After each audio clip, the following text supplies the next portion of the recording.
Market गिर रहा है। लेकिन क्या हर सेक्टर गिर रहा है या फिर कहीं स्मार्ट इन्वेस्टर्स के लिए अपॉर्चुनिटी बन रही है? इसी सवाल का जवाब आज हम ढूंढेंगे। वेलकम है आपका स्टॉक मार्केट आसान है में। मैं हूं आपका दोस्त और यहां हम मार्केट को समझते हैं सिंपल लैंग्वेज में, रियल डेटा और प्योर लॉजिक के साथ। आज के इस एनालिसिस में हम सेक्टर वाइज देखेंगे कि अगले हफ्ते कहां मौका बन सकता है। ये सारी एनालिसिस क्लोजिंग डेटा पर बेस्ड है, रूमर्स पर नहीं, तो इसे एंड तक जरूर देखिएगा। तो चलिए सीधे डेटा पर चलते हैं।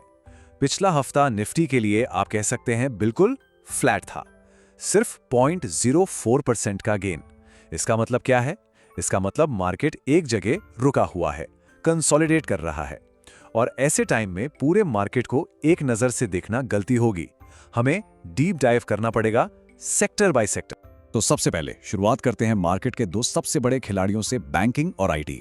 पिछले हफ्ते इन दोनों के बीच ना एक टग ऑफ वॉर यानी कि खींचातानी चलती रही। आइए देखते हैं इस जंग में कौन जीत रहा है। बैंकिंग और फाइनेंशियल्स की बात करें तो पिछला हफ्ता थोड़ा कॉशियस था। रिपोर्ट्स बता रही हैं कि FIS यानी विदेशी इन्वेस्टर्स पैसा निकाल रहे थे, जिससे प्रेशर बना। हाँ, एक अच्छी बात यह हुई कि बैंक निफ्टी ने 60,000 का लेवल वापस हासिल किया, जो एक छोटा सा पॉजिटिव साइन है। लेकिन अगली चाल क्या होगी वो पूरी तरह से डिपेंड करती है आने वाले Q3 रिजल्ट्स पर। रिजल्ट्स अच्छे आए तो यही सेक्टर मार्केट को ऊपर खींच लेगा, लेकिन अगर सेलिंग प्रेशर जारी रहा तो गिरावट भी आ सकती है। इसी डेटा के बेसिस पे बैंकिंग सेक्टर के लिए हमारा व्यू है न्यूट्रल टू पॉजिटिव। पर हाँ, सब कुछ रिजल्ट्स पर डिपेंडेंट है, इसलिए समझदारी इसी में है कि जब तक डायरेक्शन क्लियर ना हो कोई जल्दबाजी ना करें। वैसे बैंकिंग सेक्टर पर आपका क्या व्यू है, नीचे कमेंट्स में जरूर बताइएगा। ओके, तो बैंकिंग की कहानी तो ये थी।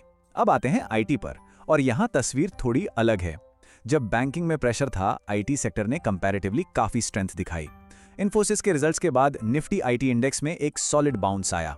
अब देखिए, एक टूल होता है RRG व्यू।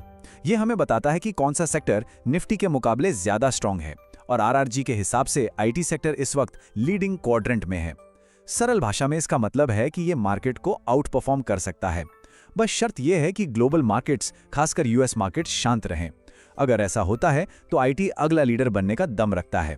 तो आईटी सेक्टर पर हमारा कॉल डेटा के हिसाब से एकदम साफ है, पॉजिटिव। ये एक स्ट्रॉन्ग आउट परफॉर्मर कैंडिडेट हो सकता है।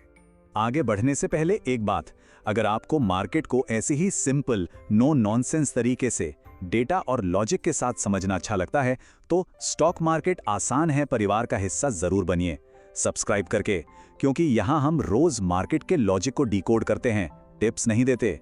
चलिए अब बात करते हैं उन सेक्टर्स की जो मार्केट के उतार चढ़ाव में एक सेफ्टी कुशन, एक सेफ्टी नेट का काम करते हैं, फार्मा और FMCG। आईटी की ही तरह फार्मा सेक्टर भी RRG के लीडिंग क्वाड्रेंट में जगह बनाए हुए है। इसका साफ मतलब है यहां भी रिलेटिव स्ट्रेंथ दिख रही है। और आमतौर पर होता यह है कि जब भी मार्केट में थोड़ी घबराहट होती है या मार्केट एक रेंज में फंस जाता है तो स्मार्ट मनी सेफ जगह ढूंढता है, और फार्मा अक्सर वो सेफ हेवन बनता है। इसलिए फार्मा पर हमारा व्यू है डिफेंसिव पॉजिटिव। मतलब अगर मार्केट साइडवेज रहता है तो ये सेक्टर आराम से स्टेबली परफॉर्म कर सकता है। आपको क्या लगता है फार्मा के बारे में? चलिए अब देखते हैं दूसरे डिफेंसिव प्लेयर को, यानी FMCG को। रिपोर्ट्स के मुताबिक अब कई एक्सपर्ट्स को FMCG सेक्टर में वैल्यू दिख रही है, यानी इनके स्टॉक्स अब अट्रैक्टिव लेवल्स पर आ रहे हैं। फार्मा की तरह ही जब मार्केट डिसाइड नहीं कर पाता कि ऊपर जाना है या नीचे, तब FMCG स्टॉक्स डिफेंसिव डिमांड को अट्रैक्ट करते हैं। ये आपके पोर्टफोलियो को एक तरह से प्रोटेक्ट कर सकते हैं। इसलिए FMCG पर हमारा व्यू है स्टेबल या डिफेंसिव, ऐसे मार्केट के लिए एक अच्छा ऑप्शन। अब आगे बढ़ते हैं उन सेक्टर्स की तरफ जहां एक्शन थोड़ा तेज होता है। तो अब बात उन सेक्टर्स की जिन्हें हाई मोमेंटम या हाई बीटा सेक्टर्स कहते हैं। यहां पोटेंशियल तो बहुत होता है तेजी से पैसा बनाने का, लेकिन याद रखिएगा इनमें रिस्क भी उतना ही ज्यादा होता है। तो इस लिस्ट में 3 नाम है और तीनों को ध्यान से समझिएगा। पहला है मेटल्स। इनकी रिलेटिव स्ट्रेंथ सुधर रही है, लेकिन इनकी नाड़ी ग्लोबल न्यूज से जुड़ी हुई है। जरा सी भी कोई खबर आई, इन पर सीधा असर पड़ता है। दूसरा है ऑयल एंड गैस।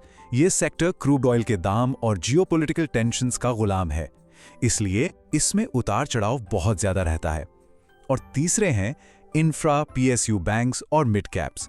ये सेक्टर्स मार्केट को आउट परफॉर्म तो कर रहे हैं, पर इनमें असली रॉकेट वाली तेजी तभी आएगी जब निफ्टी खुद एक सॉलिड ब्रेकआउट देगा। तो इतना सारा डेटा, इतने सारे सेक्टर्स, इन सबको जोड़कर अगले हफ्ते के लिए एक एक्शनेबल प्लान, एक प्लेबुक कैसे बनाएं? चलिए इस सबको एक सिंपल समरी में समेट लेते हैं। तो ये रहा अगले हफ्ते का सेक्टर प्लेबुक, सीधे डेटा से निकला हुआ। इसको आराम से समझते हैं। सबसे ऊपर हैं हमारे लीडर्स, आईटी और फार्मा, क्योंकि इनकी रिलेटिव स्ट्रेंथ सबसे ज्यादा है। फिर आती है अपॉर्चुनिटी वाली कैटेगरी। यहाँ हैं बैंक्स और फाइनेंशियल्स, पर यहाँ क्लैरिटी के लिए Q3 रिजल्ट्स का इंतजार करना ही अच्छा है। तीसरे हैं वोलेटाइल बेट्स, मेटल्स और ऑयल एंड गैस। यहाँ हाई रिस्क हाई रिवॉर्ड वाला खेल है। और आखिर में सेफ्टी के लिए है FMCG। अगर मार्केट सुस्त रहता है तो ये एक अच्छा डिफेंसिव प्ले है। और इन सबसे ऊपर सबसे जरूरी बात, मार्केट अभी भी एक दायरे में है, कंसोलिडेट कर रहा है। असली डायरेक्शन तभी साफ होगा जब निफ्टी 25,900 के लेवल को पार करेगा या फिर नीचे की तरफ ब्रेकडाउन देगा।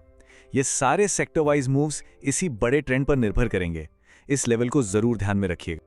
तो अब सारी एनालिसिस के बाद सवाल सीधा आपसे है, अगले हफ्ते के लिए आपको कौन सा सेक्टर सबसे स्ट्रांग लग रहा है? टीम आईटी या टीम बैंकिंग? आप किस तरफ हैं? नीचे कमेंट सेक्शन में अपना व्यू जरूर लिखिएगा। मैं हर सीरियस कमेंट को पढ़ता हूं और समझने की कोशिश करता हूं। और हां, अगर आपको इस एनालिसिस से थोड़ी सी भी वैल्यू मिली हो, अगर कुछ नया सीखने को मिला हो, तो लाइक बटन दबाना बिल्कुल फ्री है। और इस जानकारी को अपने उन दोस्तों के साथ शेयर कीजिए जो मार्केट को सच में सीखना चाहते हैं। तो ये था अगले हफ्ते के लिए हमारा data driven sector wise outlook.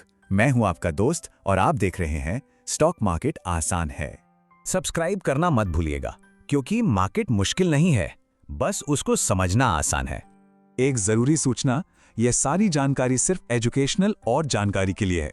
Share market में निवेश करने से पहले अपनी रिसर्च जरूर करें और अपने फाइनेंशियल एडवाइजर से सलाह लें।